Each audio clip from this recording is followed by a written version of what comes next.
Welcome to Ford High School Weekly. I'm your host, Desean Brown. As the challenging year of 2020 winds down, we're going to look back on some of the fun moments that 2020 brought Ford High School Weekly. Moore's Aaliyah Moore is one of the top recruits in Oklahoma. She's headed to the University of Texas next year. When Aaliyah appeared on Ford High School Weekly, we found out she has a favorite player that she really wants to meet. You got to choose one of these two players, okay? Okay. Candace Parker or Diana Taurasi? Which one? Candace Parker. Yeah, hands down. Quit. Why is that? I'm 6'3", and just to see another woman that's really tall, and she's able to handle the ball, she can shoot, do everything, rebound on the floor well. That's somebody I look up to. And so she's just an amazing player. I've never met her, but Candace, if you ever see this, I would love to meet you. But she's definitely one of my faves. If you've seen Aaliyah play, you'll probably agree that her dream of meeting Candace Parker is probably going to come true sooner rather than later. Hey, maybe on the hardwood. Right now, though, Bixby's Braylin Presley is as good a player in the state of Oklahoma as we've seen in a while. He already played on his third straight 6A2 state championship team, and he's only a junior. But you'll be surprised to hear what player and what position he modeled his game after. I mean, one person I can say I look up to, whether you're talking about just position or like playing the game, if you're just talking about overall player, one person I definitely look up to is probably Ray Lewis. He always had the mentality that he's gonna go out and he's gonna tell you what he's gonna do to you, and he's gonna actually do it. And then he also was just a humble person, so he's someone I don't model my game after, but just as an overall person on and off the field, he's one of the people I kind of look up to. Just whether it's separating his personal life from his football life or just whatever, I definitely model him a lot. So a running back having a linebacker's mentality or someone to look up to, that doesn't, that doesn't put a lot of, smile on defenders' faces. Man, as a defender, I don't think I want to mess with a running back who has the mentality of Ray Lewis. Unlike a running back with the mentality of Ray Lewis, Stephen Kittleman, the quarterback for the Jinx Trojans, is a solid quarterback. He just led his team to a 6A1 state championship. Stephen's immediate family members are some of his biggest supporters. One of those loyal, loving supporters is his loving and loyal most watchful critic. This is the portion of the show where we get to, acknowledge the parents and the siblings and stuff. So any shout outs you want to get out the way? Who's the parents? Give mom and dad some love. Yes, my mom, Kay Kittleman, and my dad, Whit Kittleman. And I think my biggest fan is my sister. She, after every single game, she points out all my mistakes. So I can say she's my biggest critic too. But that's Gracie. So younger or older? Older. Really? Mm-hmm. So hard on me. So what has that relationship been like through growing up, having an older sister that's, in your words, kind of hard on you? We're best friends. We're so close. And that's why I think she can be so hard on me. For example, I'll get home from a game. My mom will be like, "Great game, Steven," and all that. And she'll be like, "Oh, what about those three incompletions, Steven, and the interception?" And she'll remind me of she keeps me humble. Hey, we all need someone to keep us on our toes. I wonder if Gracie Kittleman should get a state championship ring as well for coaching your brother. Hey, I'm just saying. Speaking of family, Putnam City North's Jeff Nwankwo is an excellent basketball player who became a wide receiver for the Panthers this year. Now he's a receiver who's receiving Division I offers. At a certain point, Jeff had to tell his Nigerian parents he was going to play football this year. As a son of Nigerian parents, I know exactly what that means. Now, let's be honest. Me and you kind of have similar backgrounds. You're Nigerian, I'm Nigerian. I know how our parents can be sometimes. So when you first went to talk to your parents about, hey, I want to play football, what was the conversation like? So at first, my mom was like, "No, it's not happening. Like, I don't want you getting hit like that." But then I had to talk to her, convince her that I could really get my school paid for doing this. And she was like, "All right, I'll let you try it." And then look where we are now. So it's funny that you say that because I had the same conversation with my mom back when I was like in the second or first grade. And I was like, Mom, I mean, if you think down the line, if I do this and I get good at it, no, free college. And, you know, education is everything with them. So they're like, go ahead and play. Looks like Jeff made a good choice playing football. As long as he stays in those books, I'm sure his parents will be fine. Coming up next, often our guests have interests that may not be, you know, strictly related to the sports that they play. Speaking of plays, how about this big-time block by Desean Brown from Choctaw? Ford High School Weekly will be right back after these messages. Welcome back to Ford High School Weekly. Gatorade Player of the Year Maddie Tokarchik has moved on to TU to play soccer. During the COVID pandemic, she says that she and her family watched a lot of Marvel movies. So I wondered, which Marvel superheroes would she want on her team? So if you had to say you were going on to play a soccer game and it was 3-on-3, I want you're the coach, and I want you to pick 3 Marvel superheroes to be on your soccer team. Who are you choosing? I think I would choose Thor. I would choose Wanda, the one that like does the mind stuff, and we'll go Captain America as well.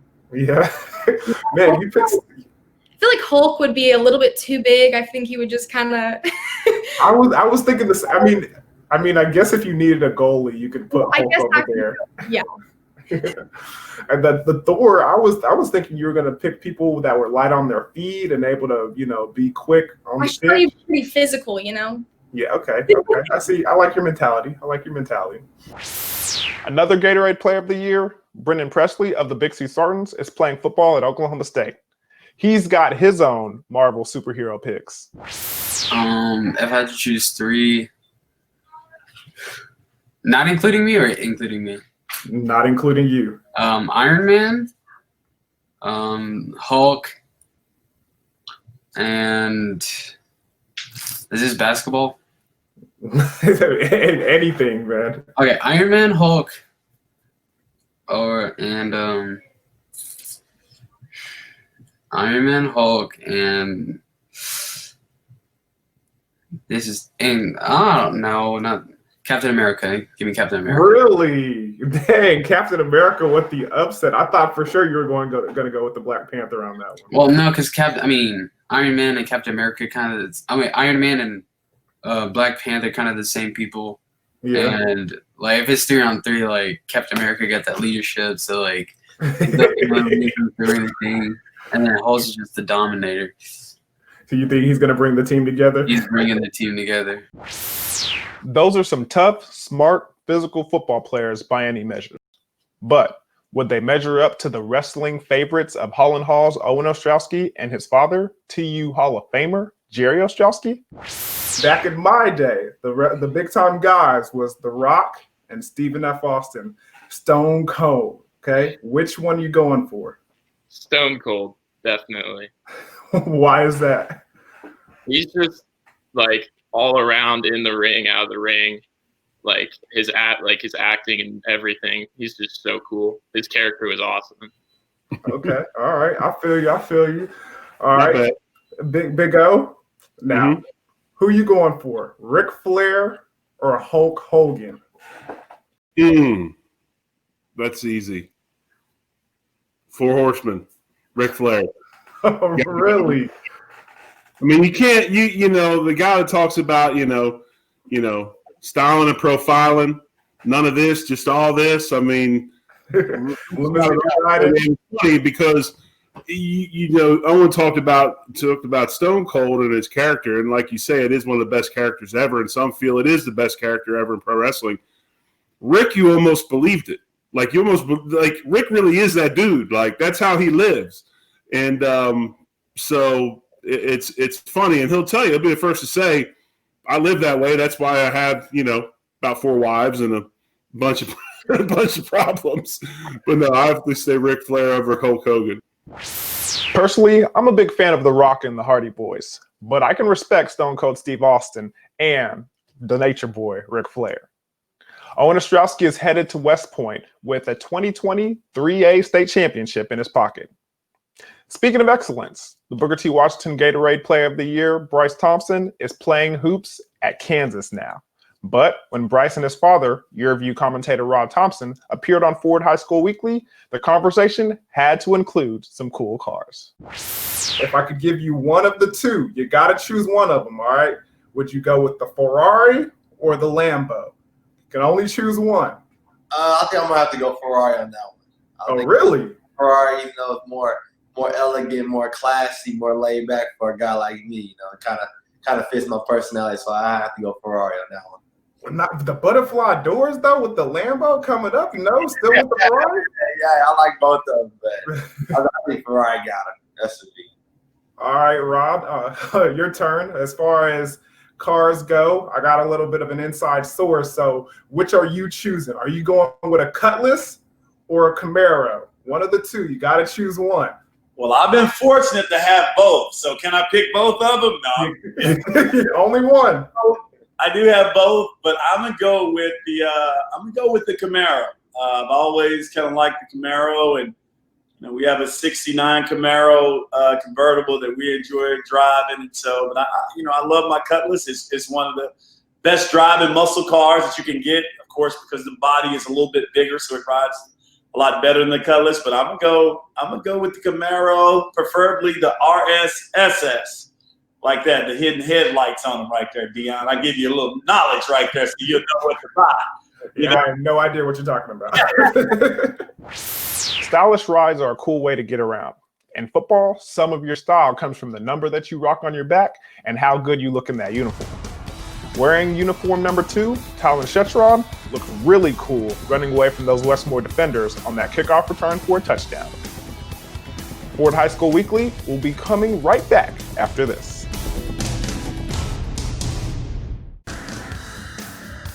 Welcome back to Ford High School Weekly. Edmond Santa Fe's Collin Oliver is a monster on the defensive line, wearing the number 18. I thought to myself, hey, that's more Peyton Manning than it is J.J. Watts. So I asked him, how do you end up with the number 18 playing defensive end? The number 18, I see that's the jersey number you choose to rock. I mean, what is that significant to you, or is it just something that a jersey that just threw you and you're like, all right, I'll wear it? Somewhat significant. My freshman year, here's the story behind it. My freshman year, I played in number 34. I hated that number. I'm not gonna lie.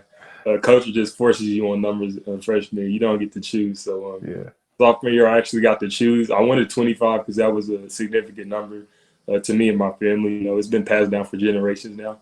So I wanted to play with 25, but that wasn't available, and 18 was closest. So. I just started to rock with it from there, tried to build a brand around it too. I feel you. I rocked the number 18 at my time at Oklahoma State. So I mean, if you get a chance to put it on, I mean, don't do it justice now. Do it justice.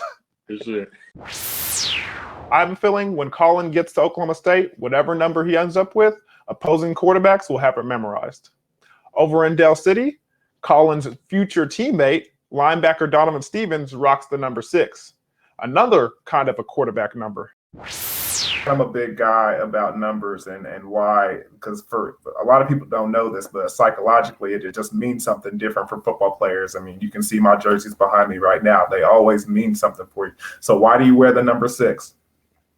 All honesty, if I'm very honest, I wanted to wear number 2 because, I've never seen somebody I just never seen nobody in number 2 yet. But I couldn't fit the jersey. And then number 6 kind of came, and I was like, I look goodness. Honestly, it was never really symbolic to me. It's just now that I have it, now it means something special to my heart, So it's just like, I love 6 pick 6 and go with everything. It'd be like Donovan Stevens with the pick 6 for a touchdown. It's just kind of all go together. Sound good. Pick 6 for number 6. I like it. Number 6 has worked just fine for Donovan. I think he'll fit in fine with the Pokes, regardless of what uniform number he chooses. But let's go ahead and add 3 to that. At Jinx, the starting quarterback typically wears the number 9. Stephen Kittleman has carried on that tradition of wearing number 9 for the last 3 years. A question I've always wanted to ask one of you guys that puts on the number 9, just like Drew Brees over there for the Jinx Trojans. What's up with that tradition? Is that something that you guys you've always known, or is that something that the coach gives you, or is something that you pick? So that is a player-led. That's a player-led deal right there. It started with Mark Ginther. He was a stud, and then passed it down to guys like Sawyer Cole Morgan, who actually he used to come to my house when I was a kid. His sister took care of me, so that's a cool relationship there. And then Cooper Nunley wore it, Ian Corwin, and now I guess I wear it too. We think it's a cool tradition, and there's a lot of history behind that number. So is it your favorite number, and is it the number you grew up wearing, or is it something that was given to you when you got into high school? So growing up, I wore number 3 actually, and I did that because of Brandon Whedon. I'm a big OSU fan.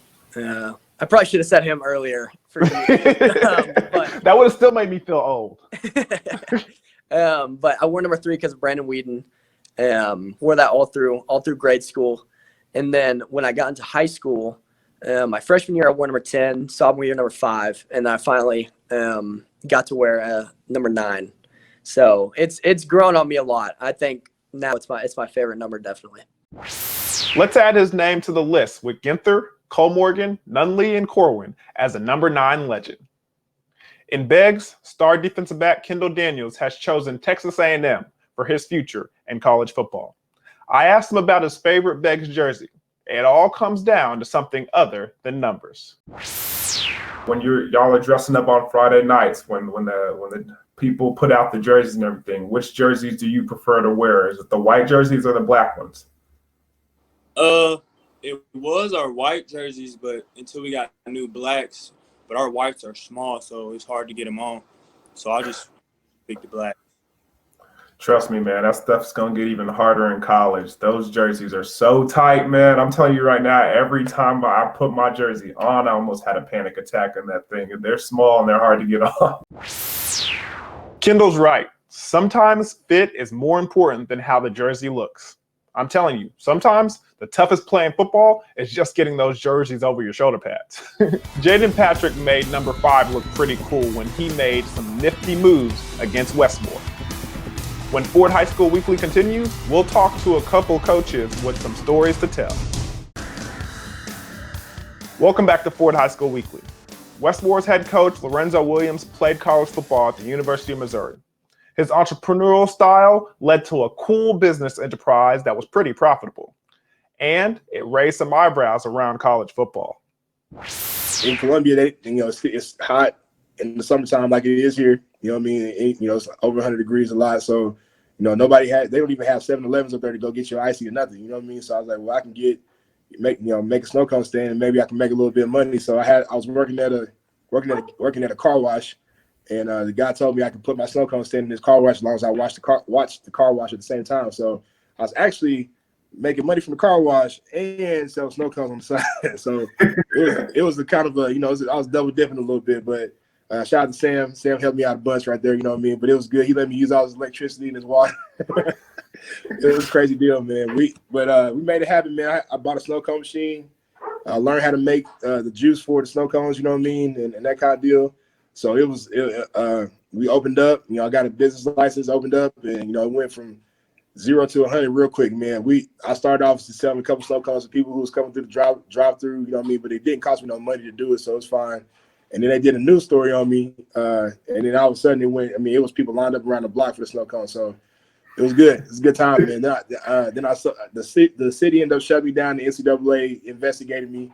Really? It was a crazy deal, man. Coach Pingle had to talk to some people for me to make sure that everything was on the up and up and legal.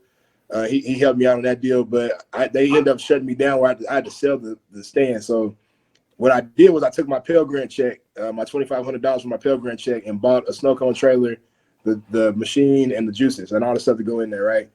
When I rented a snow cone shop for about 3 months, and then when I got shut down at the end of the summer, I sold it to a guy in Kentucky for $12,000. So we made a little money right there. It was good. Man, I wish I would have came up with a business idea like that when I was in college. How does Donuts by Dion sound? I would have made a lot of money off of those offensive and defensive linemen. Owasso's head coach, Bill Blankenship, was a quarterback at TU in the late 70s. I often ask my guests about their favorite musical artist. When I gave Coach B a couple of choices I thought would fit his experience, he came back at me with a trick play. Which do you prefer to listen to more, the Rolling Stones or Led Zeppelin? Stones would be over Led Zeppelin, yeah. Really? Tell me I'm not why. much of a rock. Well, I'm just not much of a rocker either way. Believe it or not, probably because of my sports background, the guys I ran around with, I'd probably be a lot more Motown than you'd be surprised. Really? Yeah. Okay. What? So that next question then. Right. What's the last concert you went to? Oh, the last concert. Maybe James Taylor. Okay. You know who that is, Dion? This is what Jeremy Poplin gets onto me all the time. I have no idea who James. I'm not surprised. You need to check it out. Hey, JT now, timeless, yep. Okay, now I know who James Taylor is. All I can say is, Up on the Roof, I've seen fire and I've seen rain. I fix broken hearts. I know that I truly can. I'm your handyman. Okay, you get the picture. Maybe I used Google just a little bit.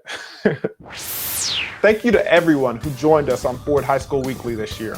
We've had a great time getting to know so many excellent people who make Oklahoma high school sports so much fun for all of us. Check out YurView.com/OK for highlights and replays of the Ford Game of the Week, including this excellent flea flicker by the Westmore Jaguars back in Week 0. And remember, guys, only the best in Oklahoma make it to Ford High School Weekly, and only the best watch Ford High School Weekly. I'd like to wish each of you a joyous holiday season and a happy New Year's. Thank you for watching, and until next year, I'm Desean Brown.